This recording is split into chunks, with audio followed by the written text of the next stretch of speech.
Bonjour à tous et bienvenue sur Chronicles, et aujourd'hui on est ici pour parler des nouveaux généraux de Commander 2018. Et on va commencer directement sans transition avec Aminatou the Fate Shifter. Alors c'est un arpenteur pour un blanc, un bleu, un noir, qui arrive en jeu avec 3 marqueurs loyauté. Son +1 nous fait piocher une carte puis remettre une carte de notre main au-dessus de notre deck. Donc un petit côté mini brainstorm. Son -1 exile un autre permanent qu'on possède et le renvoie en jeu sur le champ de bataille sous notre contrôle. Et le -6 nous permet de choisir gauche ou droite, et en fait on va aller échanger nos permanents dans ce sens là sur toute la table. Donc le joueur, si je choisis gauche, le joueur à ma droite me file tous ses permanents, je file tous mes permanents que je contrôlais sauf Aminatou à ma gauche, etc. Alors concrètement ça veut dire que le -6 est daubé, voilà, sauf cas particulier en multijoueur machin etc, c'est hyper situationnel. Par contre, ce qui est assez intéressant, c'est son +1 et son -1. Son +1, déjà, il peut nous permettre juste de sculpter notre main. C'est-à-dire qu'on pioche une carte, on met notre moins bonne carte au-dessus de notre deck, puis on fetch, on sacrifie un no-fetch pour remerger notre deck et pas repiocher cette carte-là. Il nous permet aussi de jouer avec le miracle. Donc on remet une carte qui a la capacité miracle comme terminus de notre main au-dessus de notre deck. Comme ça, au prochain tour, on la pioche, on fait « Oh tiens, étonnant, c'est la première carte que je pioche ce tour-ci. Bon, bah je la joue pour pas cher alors. Hein. » Et ça permet aussi ensuite quelques petits autres trucs, mais qu'on verra moins en Duel Commander, comme le manifeste. Donc je manifeste... Alors déjà, je pioche ma carte, du coup avec le +1. Je remets une créature au-dessus de mon deck. Ensuite, je la manifeste, elle arrive en jeu. Et je paye son coût. Et du coup, je la retourne face visible. Voilà, c'est un peu plus situationnel puisqu'il n'y a pas vraiment de bonne carte manifeste pour le Duel Commander. Par contre, voilà, pour le multijoueur, ça va donner des trucs un petit peu rigolos. Voilà, ça c'est l'essentiel de cette petite capacité de +1/-1 qui va donner des petits tricks assez marrants. Le plus intéressant en fait, c'est le -1. Le -1 en fait, déjà, si vous jouez Gilded Drake, Dracon Clinquant, vous pouvez payer 2 et échanger son contrôle avec une créature de votre adversaire, son général ou un truc un petit peu cool. Et ensuite vous faites -1, vous reprenez le Gilded Drake que vous possédez, vous le ramenez en jeu sous votre contrôle et vous le rééchangez du coup avec sa capacité d'arriver en jeu. Ou si votre adversaire n'a plus de créature, vous le sacrifiez. Mais au moins en fait ça peut vous permettre soit de piquer 2 créatures, soit de piquer une créature et de pas laisser une 3/3 vol à votre adversaire qui viendrait tuer votre général. Donc ça c'est intéressant. Et c'est aussi intéressant avec toutes les capacités d'arriver en jeu. Donc je pense, bon, en multijoueur on pense plutôt à Muldrifter directement, vaguement dépensé. Mais voilà, en fait on pourra envisager des trucs, par exemple en Aminatou ça va être intéressant en Esper Control. Donc par exemple Venser, vous jouez fin de tour, vous bouncez une carte, bah là vous pourrez en bouncer une deuxième. Snapcaster Mage, ça peut être intéressant, voilà, vous avez flashbacké une première carte grâce à Snapcaster Mage, là vous pouvez le refaire une deuxième fois. Torrential Girulk, ça peut marcher aussi, ça peut être intéressant. Donc voilà, c'est sur un petit truc là où vous allez avoir quelques capacités d'arriver en jeu qui vont être sympas. Ça peut aussi vous permettre de reset le nombre de loyauté d'un arpenteur que vous avez joué. Donc par exemple, voilà, vous avez joué un Jace, le sculpteur d'esprit. Vous avez dû faire la capacité du coup de bounce, de renvoyer une créature adverse dans la main de son propriétaire parce que votre adversaire est menaçant. Mais du coup ça a diminué la loyauté de votre Jace, bah vous faites -1 sur Aminatou, vous remettez votre Jace à sa loyauté de départ et vous pouvez refaire sa capacité. Donc voilà, ça peut aussi permettre de faire 2 capacités d'arpenteur par tour. Donc en fait ça va être ça qui est assez intéressant avec Aminatou et qui va en faire un Esper Control assez intéressant, c'est qu'il coûte pas cher et il fait plein de petits tricks qui payent pas de mine mais qui au final vont apporter des petits avantages qui sont intéressants dans un contrôle et qui vont bien se combiner avec un certain nombre de cartes que vous pouvez vouloir jouer. Donc ça c'est assez cool. Arixmetes, donc en fait c'est une île, c'est un Kraken Hill. Tout le monde croit que c'est une île, ils ont vécu leur vie dessus. Et en fait quand vous aurez retiré ces 5 marqueurs de sommeil, d'un coup il va se lever et faire what the fuck et il va partir dominer le monde. Et du coup tous les gens sur l'île vont faire ah mon dieu, puis ils vont tomber dans l'eau, etc. Donc en bref, ça coûte 2 incolores, un vert, un bleu. C'est une 12-12, mais en fait elle arrive en jeu engagé avec 5 marqueurs sommeil. Et tant qu'elle a des marqueurs sommeil sur elle, c'est un land. Quand on joue un sort, on retire un marqueur sommeil. Et il peut s'engager pour filer un vert, un bleu. Il peut s'engager pour filer un vert, un bleu, que ce soit un terrain ou une créature. Mais souvent, quand ça commence à être une créature, vous allez peut-être vouloir attaquer à coup de 12-12. Alors, ça pourrait donner un bleu-vert rampe. Parce qu'en fait, du coup, vous allez jouer un accélérateur tour 1 ou 2 pour que tour 3, vous puissiez jouer Arixmetes et tour 4, vous allez pouvoir directement curver des cartes en fait assez intéressantes comme un titan primitif ou une machine guivre étreinte. En fait, à 6, il y a pas mal de trucs très intéressants en vert. Du coup, ça peut être un deck ramp à s'envisager. Le problème, en fait, c'est que ramp, si vous voulez, s'il faut mettre 4 tours avant de faire un truc impactant, contre aggro, c'est pas foufou. Donc contre Karizev ou Saskia, c'est pas ouf. Ramp, c'est pas très bien équipé contre les combos comme Teferi, comme Trasiostimna. Et Ramp, c'est souvent même très mauvais face à contrôle parce qu'on paye 1 million de mana pour jouer une carte. On paye 4 pour jouer une 12-12 en sommeil et lui il paye 1 ou 2 et il nous contre. Donc on est très vite hors tempo. Ramp, c'est aussi un archétype où on a beaucoup d'accélérateurs qui nous font arriver dans moins de cartes impactantes. Du coup, un truc qui peut arriver, c'est qu'on ait moins de cartes impactantes que de sortes de gestion de contrôle et qu'on galère. Donc le principe est cool et ça pourrait être intéressant. Je le vois bien en fait à la limite juste comme un accélérateur dans un jeu ramp qui aurait un petit peu plus de punch, pourquoi pas. Parce que bah voilà, au début ça va ramper, ça va donner du mana, etc. Et à terme ça devient un kill. Mais sa vraie place, c'est vraiment le multijoueur. J'ai peur que ça manque de punch en Duel Commander. Brudiclad, c'est pour 4, un bleu, un rouge, une 4-4 qui dit que nos jetons de créatures ont la célérité et qu'au début de notre combat, on crée une 2-1 bleu Mir Artefact. Et ensuite, là c'est là où ça devient vraiment drôle, on choisit un jeton qu'on contrôle et tous nos jetons deviennent des copies de ce jeton. Et en fait, n'importe quel jeton. C'est-à-dire que, par exemple, si on a un jeton indice et qu'on veut piocher plein de cartes, on peut dire que tous nos jetons de créatures deviennent des indices. Alors, ça c'est super drôle en multijoueur où vous allez pouvoir jouer commandant des aciers des gens, suivi de Brudiclad et vous attaquez avec 4-2-1 Mir, quelqu'un qui n'a pas encore trop de créatures, puis ensuite vous mettez voilà, un jeton de créature un petit peu plus gros. Je pense par exemple, voilà, il y a des sorts qui mettent des jetons dragon 5-5 par exemple. Et tout à coup vous avez 5 jetons dragon 5-5, vous commencez à être menaçant. C'est drôle en multijoueur parce que on peut jouer plein de cartes un peu nouvelles comme Seirai je crois, en M20. 19 ? Ouais, 19. Je vais pas aller trop vite. Et voilà, il y a plein de petites combinaisons qui vont être marrantes. Le problème c'est en Duel Commander, bah, ça coûte 6, ça arrive, ça fait globalement rien. Ça demande de jouer plein de cartes assez moyennes. Donc en fait, en Duel Commander, bon, ça peut être rigolo en boutique, ça va faire la surprise, voilà, ça va être marrant, mais autant dire que c'est tier 3. Estrid. Alors Estrid, c'est pour un incolore, un vert, un blanc, un bleu, un arpenteur qui arrive avec 3 marqueurs loyauté, et son plus 2 nous permet de dégager tous nos permanents enchantés. Son moins 1 permet de créer une aura blanche masque, du coup un jeton voilà, qu'on met sur un autre permanent, attention, et ce jeton a l'armure totémique. Donc ça veut dire que ce permanent maintenant il est enchanté, donc quand on fera notre plus 2 on pourra le dégager, et si un truc venait à essayer de le tuer, bah à la place c'est l'armure totémique qui va partir, c'est le masque qui va tomber, et la créature ou le permanent de manière générale va rester. Et donc typiquement Estrid va être un thème enchantement.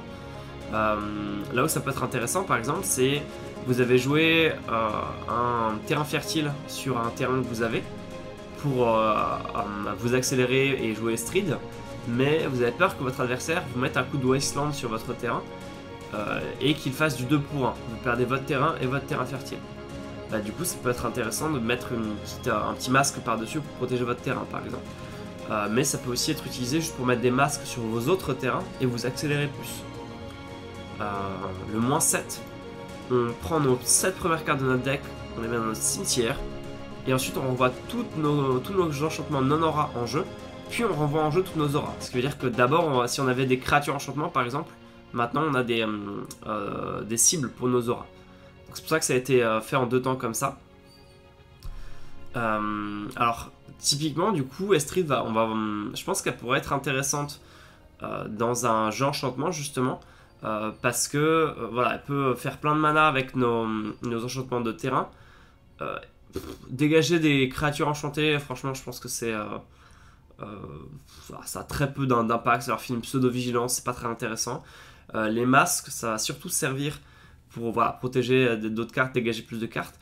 Et ça peut aussi servir pour le voile de chêne. En fait, il y a une combo avec Estrid qui existe et qui fait penser à la combo Teferi. L'idée, c'est de pouvoir avoir... en fait, c'est que quand on fait notre +2, on puisse dégager le voile de chêne et 4 terrains. Enfin, 4 mana au moins. Si possible 5, parce que comme ça, on fera mana infini. En fait, on engage nos terrains, on fait 5 mana. On paye 4 de ces mana, on active le voile de chêne pour pouvoir faire une capacité supplémentaire d'arpenteur. Et ensuite on fait +2 et on dégage le voile de chêne et les 5 mana en terrain. Et comme ça on va le répéter à l'infini et faire mana infini. Donc voilà, après il faut essayer de trouver un kill. Et c'est ça qui est difficile en fait. Si vous voulez, donc voilà, le -1 permet de mettre un masque sur le voile de chêne et on se dit ouais on va faire infini, trop cool.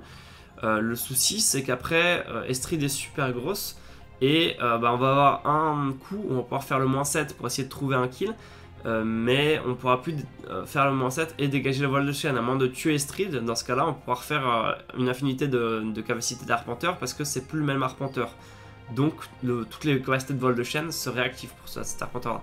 Mais du coup il va falloir trouver un truc, c'est ça qui est difficile en fait et qui fait que je pense que ça va pas être très joué. C'est que pour un jeu enchantress, Tuvasa, comme on va le voir, va être meilleur. Et pour un jeu combo, Teferi va être un petit peu plus direct, rapide, plus facile à mettre en place, etc. Donc voilà, j'ai peur que Estrid ce soit vraiment dur d'en faire un jeu qui soit stable. Ensuite, Girus, c'est du coup une créature qui coûte X, noir, rouge et vert. C'est une hydre qui arrive en jeu avec autant de marqueurs +1 +1 que le nombre de mana qu'on a payé pour le jouer. Donc exactement comme Marat. Donc déjà Marat, on se rappelle, il était vraiment fort, mais Marat, pourquoi il était fort, c'était pas que pour sa force du coup qui augmentait au fil du temps, c'était aussi parce que c'était un mini Jid d'Umezawa. Il avait le pouvoir de contrôler la table à lui tout seul. Donc on pouvait en faire des trucs très forts en fait, ça a donné un avantage vraiment non négligeable dans tous les matchs de créatures. Girus, il est un peu différent. Quand il attaque, on peut exiler une carte de créature qui a une force inférieure de notre cimetière. Et si on le fait, on crée un jeton qui est une copie de cette créature, engagée et attaquant. Et on retire, on exile le jeton à la fin du combat. Ce qui fait penser un petit peu à la capacité de Geist. Et donc, si on utilise l'artefact qui permet de terminer notre tour, on pourrait garder ces créatures. Donc, je pense qu'il y a des gens qui vont jouer cet artefact. Ça va encore une fois être une discussion en fait entre les gens du coup qui pensent que c'est une bonne carte ou pas, parce que à la fois ça fait rien tout seul, mais à la fois si on est dans une position où on arrive à attaquer à notre général et il y a des cartes dans le cimetière à ramener, ça nous apporte un bonus. Et du coup ça va être toute la discussion de est-ce que c'est overkill, est-ce que ça nous fait gagner quand on est déjà bien, ou est-ce que ça fait réellement avancer notre plan de jeu. En tout cas, ce qu'il faut voir en fait, c'est que ok, ce curve bien pour jouer F de la Noire tour 1 et tour 2 Girus. Mais du coup il fait rien en fait, parce qu'à ce stade-là on n'a pas de créature dans notre cimetière, donc c'est une 3-3 sans capacité. Ce qui veut dire que en tant que deck aggro, c'est pas terrible. Par rapport à un Saskia, à un Afenza, Doran ou Karizev, c'est pas son créneau en fait. Le créneau de Girus en fait, ça va être de jouer des créatures justement qui vont aller au cimetière et de gagner la bataille sur le long terme, de grinder en fait, de gagner l'avantage incrémental au fur et à mesure. Donc typiquement des cartes qu'on va vouloir jouer, ça va être Mage Fulminateur. Hop, on joue, on casse un land, on attaque, on le récupère, on recasse un terrain, on vient de choper un énorme avantage. Pareil, on peut jouer des cartes comme Shrikmo ou Flashback Marauder. Bon là, il faudra attendre que Girus ait 4 de force pour pouvoir les ramener. Mais si on l'a vu venir, on peut avoir payé 4 directement pour Girus dès la première fois. On pourrait aussi du coup ramener tout ce qui est Wood Elf pour s'accélérer, ou Simulacre Solennel éventuellement, mais ça commence à être cher. Voilà, en fait, là où ça va être vraiment intéressant, c'est un petit peu plus dans un côté Grenzo ou sa copine qui était, j'ai oublié son nom, mais il avait une copine, Alesha, voilà. Voilà, dans un style plus à l'échec Grenzo, mais avec des couleurs peut-être plus intéressantes, notamment l'apport du vert qui va lui permettre de s'accélérer avec des elfes, etc. Je pense que là, il a vraiment un créneau à jouer, et lui pourrait s'insérer et être très fort dans le metagame. Kestia, c'est pour 4, un incolore, un vert, un blanc, un bleu, une 4-4. Jusqu'à là, les stats sont bonnes. C'est une créature enchantement nymphe, légendaire bien sûr. Donc on peut la jouer soit pour 6, donc pour 2 incolores de plus en tant qu'enchantement de créature sur une créature qu'on contrôle, soit directement en tant que créature. Si on la joue en tant qu'enchantement, quand la créature quittera le champ de bataille, si elle n'est pas détruite en réponse, c'est ça qui est un petit peu tricky. C'est que si votre adversaire tue votre bête en réponse, vous avez perdu votre Kestia et c'est un peu triste. Mais imaginons que votre adversaire est full tap, que vous n'avez pas perdu une faux ou je ne sais quoi. Enfin, faux ça change rien pour vous. Plutôt snuff out. Voilà, si votre adversaire, si vous n'avez pas peur qu'il vous tue votre créature en réponse, vous pouvez le jouer en tant qu'enchantement. Et du coup, quand la créature quittera le champ de bataille, vous pourrez poser Kestia en tant que créature. Donc voilà, pour le coup là ça devient assez intéressant. Donc la créature enchantée gagne plus 4 et en fait sa capacité qui est active, que ce soit un enchantement ou une créature, c'est que quand une créature enchantée ou un enchantement ou une créature enchantement pardon attaque, on pioche une carte. Et du coup ça peut le faire pour autant de créatures ou de créatures enchantement ou de créatures enchantées qu'on contrôle. Là je vous cache pas que c'est pas ouf en fait, ça coûte un petit peu cher. Et des créatures enchantées, on n'a pas envie d'en avoir beaucoup. Si vous voulez, généralement en enchantement de créature, on joue rancœur parce que voilà, bien utilisé c'est vraiment fort. Et c'est tout en fait, fin. Donc on va avoir un problème qui est qu'on n'aura vraiment jamais beaucoup de créatures en enchantement qu'attaque. Et quitte du coup à avoir juste une créature qui fait ça, peut-être qu'il y a plus intéressant comme Tuvaza ou autre chose.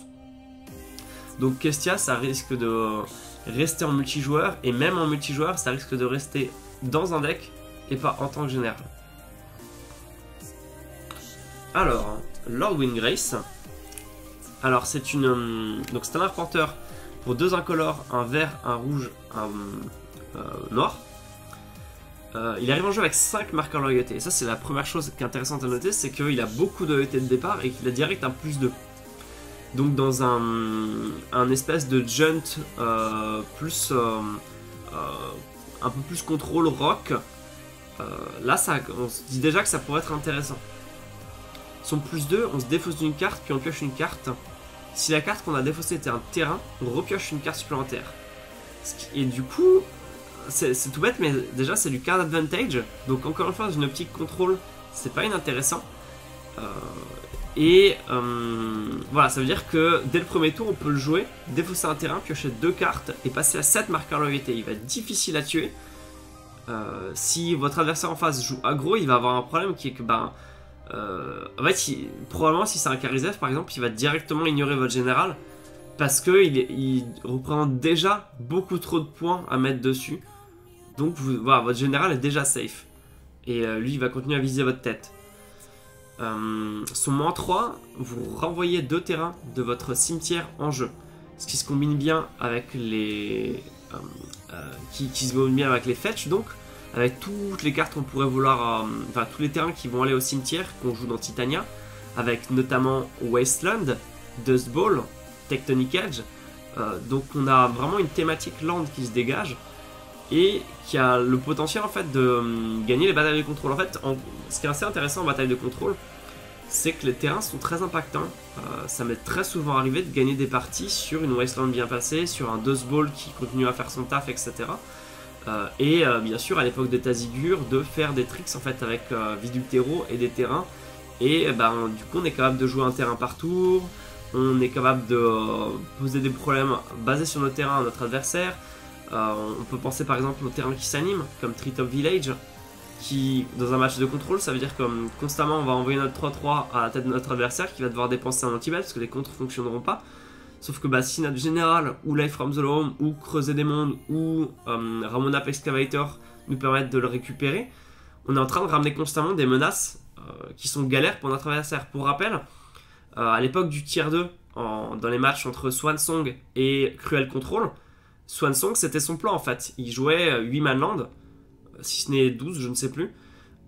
Et contre Control, tout simplement, il animait ses manland et il jouait ses Bloodbraid Elf.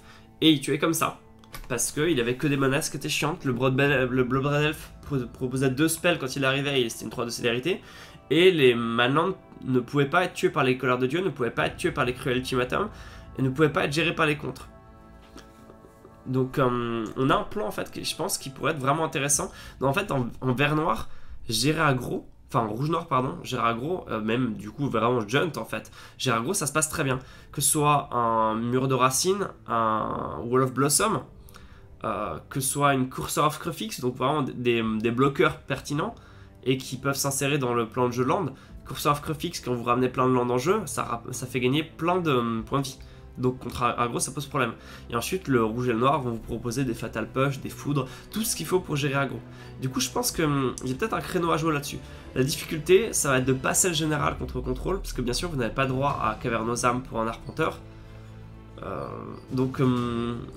Voilà, vraiment poser l'arpenteur, ça va être la petite difficulté du match-up. Mais si vous avez un plan de jeu land, vous pouvez tout simplement essayer d'aller chercher autre chose. Donc voilà, tutoriser vos combinaisons comme Raven's Crime et Vie du Terreau, comme Wasteland et Vie du Terreau, comme, enfin voilà, vous avez des possibilités différentes. L'ultimatum, ça va être -11 et on détruit 6 permanents de terrain. Et à la place, on met de notre côté des 2-2 vertes, chat et guerrier avec la traversée des forêts. Mine de rien, ça prend 3 tours de passer à 11. Et sur un ultimatum qui peut bousiller un board adverse et vous mettre un board correct. Voilà. Contre contrôle, ce sera un petit peu nul. Parce que vous allez souvent casser genre 1 ou 2 permanents maximum. Et mettre 6 jetons chat qui vont prendre leur brasse. Et le joueur n'attendait que ça parce que sa brasse lui servait à rien depuis le début. Donc pas foufou. Mais voilà, c'est un ultimatum qui va quand même servir qui va être utile. Donc je pense que Lord Windgrace, il a un créneau à jouer dans le format. Saphili, c'est pour 2 incolores, un bleu, un rouge, un arpenteur qui arrive avec 4 marqueurs loyauté. Son +1 crée un jeton 1-1 incolore cerveau artefact. Son deuxième +1 dit que le prochain sort qu'on joue ce tour-ci coûte 1 de moins à jouer pour chaque artefact qu'on contrôle quand on le caste. Donc si on active le +1 et en réponse on se fait bouger des artefacts, ils ne compteront pas pour la réduction de coût. Et le -7, pour chaque artefact qu'on contrôle, on en crée une copie. Et ces jetons ont la célérité. Et par contre, on retire ces jetons à la prochaine étape de fin. Alors, en fait, ce qui est assez intéressant, c'est qu'on peut jouer. Enfin, il y a beaucoup d'accélérateurs à 2 dans ces couleurs-là. Et on peut jouer du coup accélérateur à 2, Saïli tour 3, et on commence à la protéger en pondant des cerveaux. Et les cerveaux vont compter pour faire de la réduction de sort. Le truc, c'est que si on commence en fait à ramper dans ces couleurs-là, peut-être que vous allez vouloir tout simplement jouer Will et Rowan Kenris, ou peut-être que vous allez voir, enfin peut-être que ce sera peut-être pas le général avec le plus gros impact quoi. On peut envisager plein d'autres choses qui seraient intéressantes, ne serait-ce que Thrasios Chrome par exemple, qui vous ouvre 4 couleurs. Vous avez 2 généraux qui font des petites capacités, qui bloquent, qui attaquent, qui font du card advantage, qui sont ouvertes pour contrôle. Et que, au final, vous allez avoir combien d'artefacts 2-3 Vous n'allez pas en avoir des tonnes, donc la réduction ne va pas être gigantesque.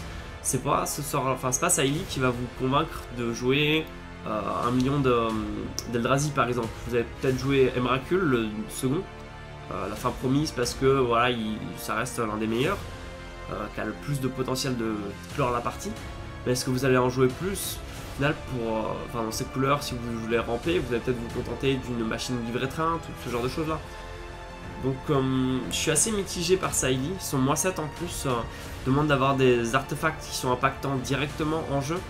Là, je pense vraiment que Saïli va avoir vraiment sa place en multijoueur. Où là, ça rentre dans le truc, on va faire un gros board d'artefacts, on va mettre des bloqueurs, on va jouer des gros Eldrazi, puis on va copier tout notre board et faire des trucs fun. Enfin voilà. En multijoueur, c'est vraiment l'esprit. En 1v1, j'ai peur que ce soit vite limité. Tonos, l'apprenti d'Urza. Pour bleu-rouge, c'est une 1-3 célérité. Et pour un bleu, un rouge, on l'engage, on copie la capacité activée ou déclenchée ciblée d'une source artefact. Et on peut choisir de nouvelles cibles pour cette copie.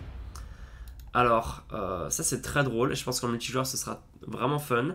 La problématique, c'est de trouver des artefacts impactants en 1v1. Et là, si vous regardez le nombre d'artefacts que vous voulez jouer, voilà, peut-être que vous allez vouloir jouer Vedalken Shackles, pourquoi pas Jidou Mezawa, pourquoi pas... En fait, très vite, vous êtes à court d'artefacts avec des capacités vraiment intéressantes. Et du coup, payer 2 pour le général, 2 pour copier une capacité, si la capacité n'est pas ouf ou que vous n'en avez pas beaucoup à trouver, ça va vite être limité. Donc j'ai peur que Thanos ce soit fun en multijoueur avec des gros artefacts flashy et qu'en 1v1 ça fasse turbo rien. Tantis c'est largement pire. Tantis c'est pour 3 incolores, un noir, un rouge, un vert, une 5-5 vigilance portée qui dit que toutes les créatures attaquent à chaque combat si possible, donc elle pourra jamais rester en défense dans un jeu plus contrôle rampe. Et quand une créature vous attaque ou attaque un planeswalker que vous contrôlez, on met un marqueur +1/+1 sur Tantis. Si, pardon, elle pourra rester en défense parce qu'elle a la vigilance. Mais en fait, le problème, c'est qu'elle coûte 6. Elle arrive en jeu, elle fait rien.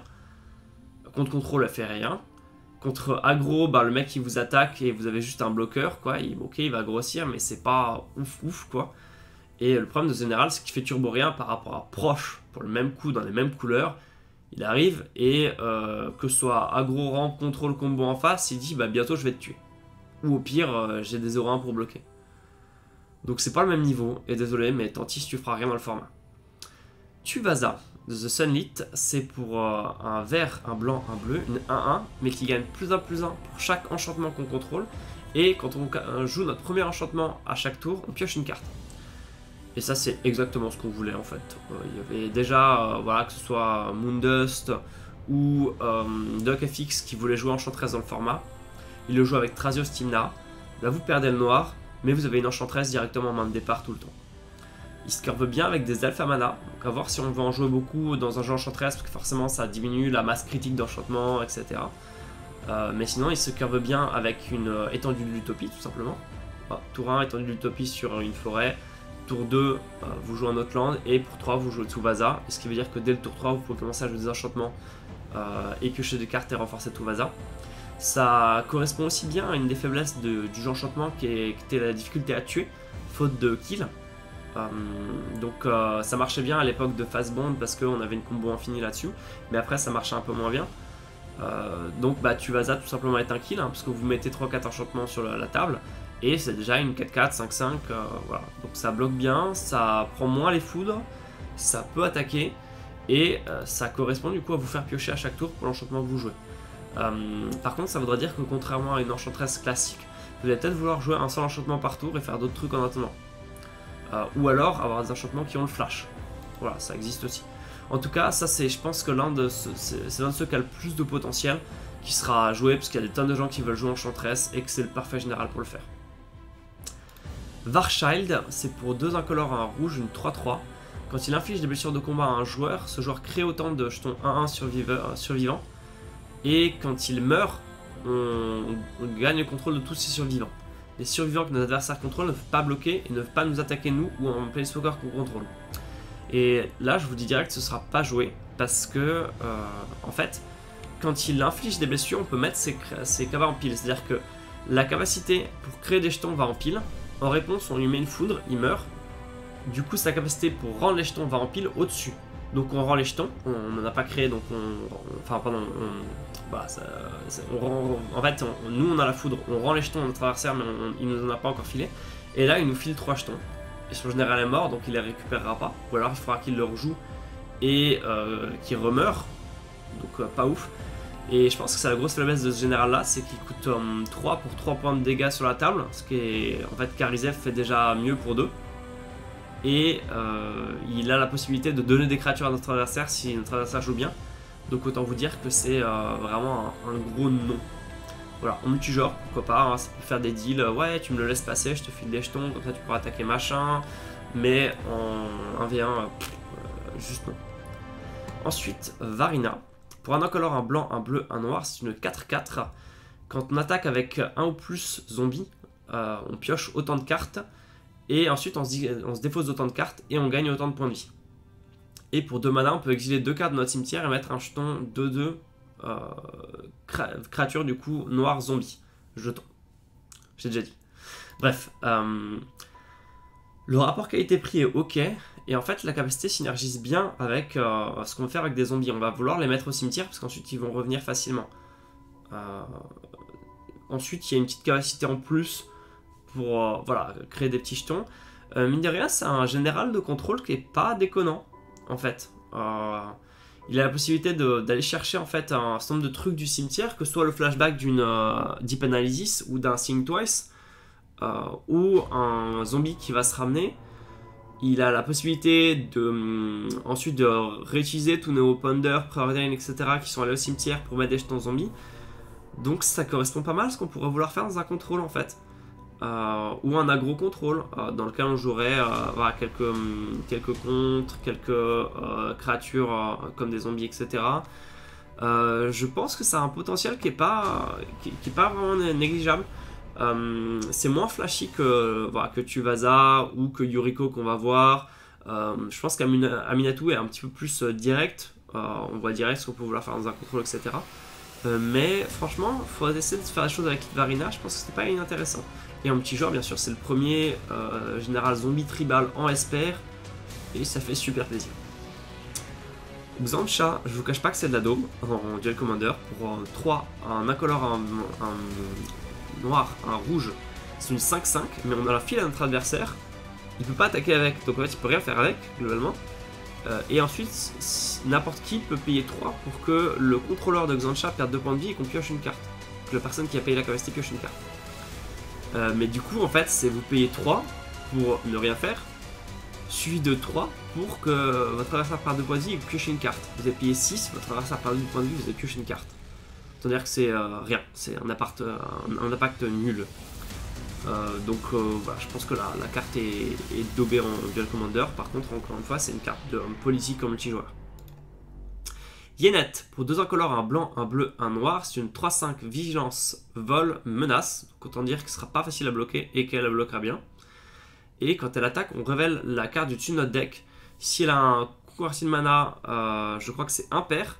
On peut piocher une carte sans payer son coup de mana. On peut jouer la carte sans payer son coup de mana et sinon on la pioche. Alors ce qui est intéressant en fait, c'est que on peut choisir les coups de mana qu'on joue dans notre deck. Par exemple, si on peut choisir des colères de dieu avec des coups pairs, donc notamment colères de dieu, ce qui veut dire qu'on les piochera au lieu de les jouer et de tuer notre sphinx pendant son attaque, ce qui serait un peu triste. Et à l'inverse, on peut jouer plein de cartes intéressantes à coups de mana impair, et on a des très grosses, hein. Par exemple Void Winnower, ça coûte 9 et ça a un impact assez gigantesque. Mais voilà, on pourra bien sûr en jouer des plus classiques, plus du Duel Commander comme Batterskull, qui va se poser tout seul en jeu. Donc c'est assez intéressant. Par contre, voilà, c'est que la carte du dessus de notre deck. Donc ça va se combiner avec toutes les cartes comme Brainstorm, Preordain, Ponder, etc. pour essayer de contrôler le dessus de notre deck. En multijoueur, c'est encore mieux parce qu'on a Toupie de Divination du Sensei qu'on peut ensuite récupérer avec Trinket Mage, etc. En Duel Commander, ça commence à coûter 5, ce qui est vraiment pas négligeable. Et ça fait rien en arrivant. Par contre, ça fait du CA en attaquant constamment. Mais ça n'a pas comme Ojutai la possibilité de s'auto-protéger. Donc je pense que c'est pas inintéressant, mais voilà, il y a peut-être plus intéressant dans le format. Donc voilà, je pense que pour le coup, ça peut être un jeu qu'on voit en tournoi boutique et qui soit assez sympa. Hein. Ensuite, Yuriko, je pense que c'est un de ceux qui a fait le plus parler de lui, vu que c'est un général ninja avec la capacité Commander Ninjutsu. Donc en fait, on peut la jouer en ninjutsu depuis la zone de commandement, c'est le premier ninja qui peut faire ça. Donc c'est le vrai général ninja, contrairement à Vela qui était un peu un fake. Ça coûte, du coup, son coût normal est un incolore, un bleu, un noir, alors son coût de Commander Ninjutsu est un bleu, un noir. C'est une A3. Et donc le ninjutsu, c'est quand on a une créature attaquante non bloquée en jeu, on peut du coup payer le coût de ninjutsu, on remplace notre attaquant non bloqué par Yuriko, attaquante et non bloquée. Et sa capacité, c'est que quand un ninja qu'on contrôle inflige des blessures de combat à un joueur, on révèle la carte du dessus de notre deck, on met cette carte dans notre main et chaque adversaire perd autant de points de vie que le coût de cette carte. Alors, avec quoi ça se combine bien? Ça se combine bien avec toutes les cartes un peu chères qu'on joue à moins cher, comme Force of Will, Misdirection ou Snuff Out par exemple.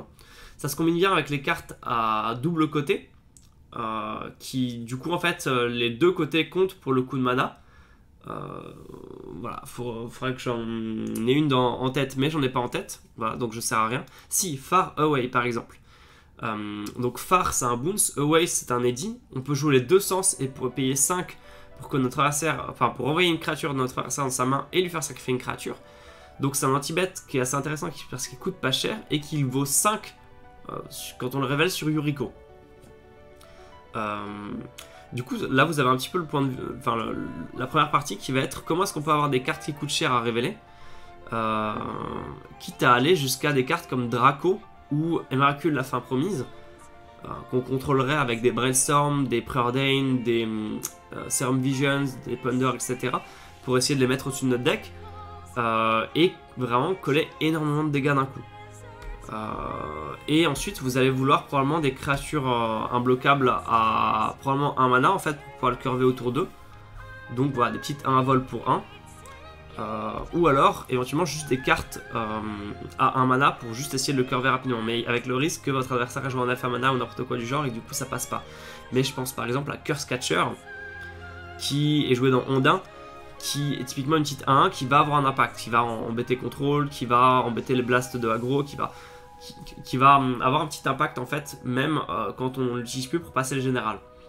Ensuite on va avoir la problématique de justement passer notre général, donc on va pouvoir peut-être jouer beaucoup d'anti-bet ou des cartes pour le rendre imbloquable, et on va peut-être vouloir avoir plus de ninja, comme Ninja des Heures Noires qui est correct par exemple, pour essayer de déclencher plus souvent la capacité.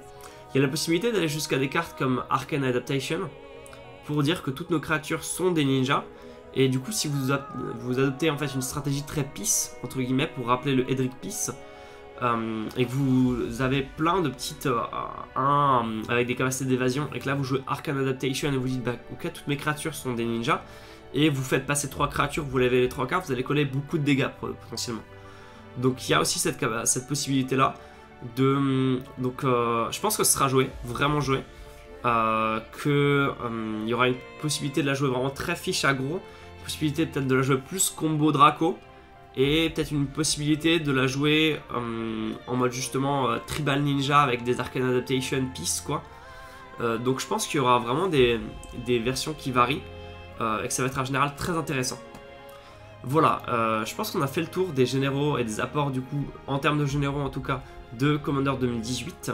N'hésitez pas si vous avez des commentaires, des trucs que vous pensez que j'ai oubliés, ou des choix pour lesquels vous pensez que je suis pas d'accord, enfin que vous n'êtes pas d'accord, que voilà ce général là va avoir plus d'impact ou moins d'impact, ou que j'ai mal compris une capacité, enfin voilà, on sait jamais.